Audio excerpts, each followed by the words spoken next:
With education, health, and food topping the list of their agenda, the Grapesyard program are aligned to the Millennium and Sustainable Development Goals. One, we've been consistent and observing the development of how the world is developing.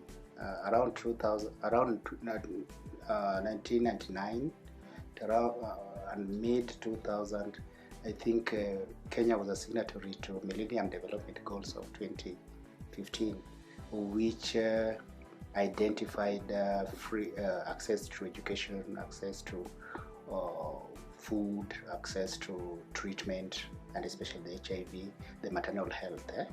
So as people that were an organization that was working in the community, we also had to align our programs to the MDG goals. And then after 2015, you remember that they were scaled to SDG, which are they are now are they 14 or 15? The SDG goals. And again, we had to align our goals or our objectives to the SDGs. And if you look at the SDGs, still food is still an issue within the poor and the developing countries. Education is still a serious issue, and a very serious issue even with the current political campaigns. Is a political tool where we find the two coalitions, each promising, one promising that they'll give free education, another one also promising that they'll look into how to subsidize the education. And if you look at the element of food and see how they are linked, you'll find that even today we are entangled with the food security within the country. And at the same time, I think is it the UN, the United Nations documented something on the food security in the informal settlements. I think it was a paper of 2015. So you may not address education and forget the food element, and at the same time, to a greater extent, you will not forget health. And this is why, if you come to Korogosho, as small as it is, you'll find that in all our program we have food, we have education, and today we are working on a health program, and within the school of 1,600, we've done something unique, that we have a sick bay with a full-time nurse, that when children are sick before they are rushed to hospital, they can get the first aid. I don't know how many schools have thought of having a sick bay, but this our sick bay we are scaling up, and I believe by next year, once we are done with building the junior secondary school, the next phase is going to scale it up to be a hospital. We are dealing with 70 children, though the home is designed to have 100. For the first 10 years we had 100, but when the challenges of funding, which I think it's common knowledge out there, we had to reduce on the number of children that we could support. I would also mention to you that taking care of 70 here, the budget is bigger than taking care of 1,600 in Korogosho. So that's why I say that we had to scale down the number, and this because the constraints in budgeting. Despite the challenges encountered in implementation of these projects, the social-economic impact of Grapesyards has been positively evident. One, it has provided employment to the community of Korogosho, and even to the children that we've taken care of. Once a child is educated, finishes class 8, we take him to secondary school, is taken to university, like number that I told you, the list is long. I think they are now economically built to go out and defend for themselves. The trickle effects is that you empower one child, and then you find that he's now able to take care of finances for the family. Socially, you'll find that the stigmatization that comes with our background.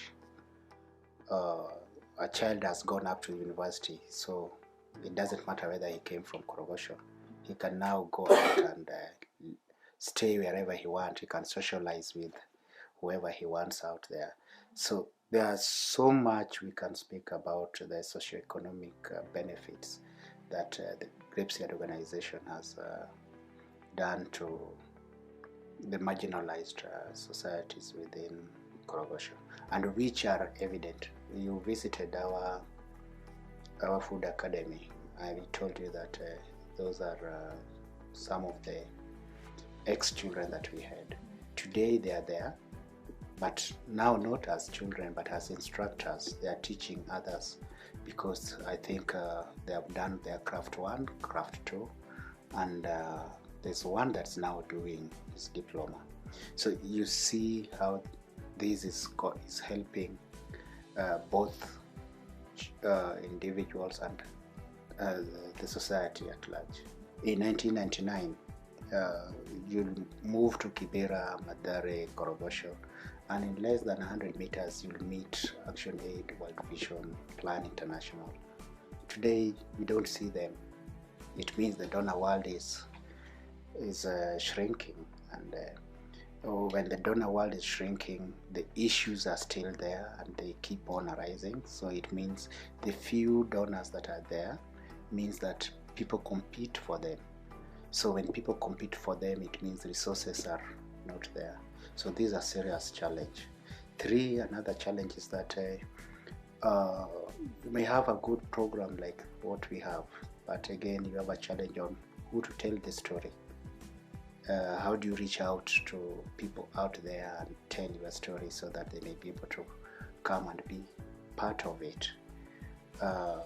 3, if you look economic situations, we are feeding 1,600 in school, we are feeding 70 here, we are sponsoring so many.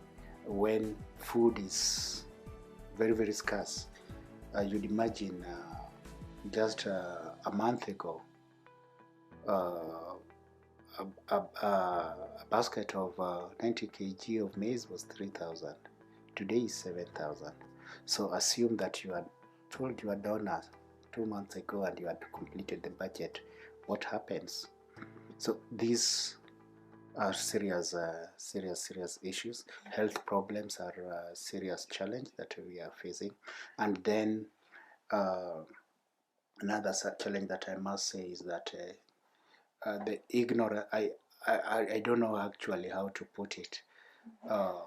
We so much fit on humanitarian activities, but in the eyes of this Caesar, it's like you are doing business.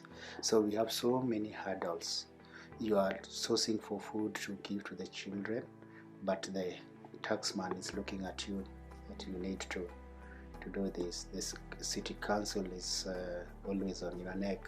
So all these are serious hurdles. Asked of who is to blame concerning policies implementation, Edmond cites the gap between government and the services offered. We exist because there is a gap between the services the government is giving and the population, and there's a serious gap. For example, today I believe we have over 200 people living in Korogosho alone, but Korogosho only has one government school. Next to Korogosho, there's an estate called Lakisama, which has more population than Korogosho.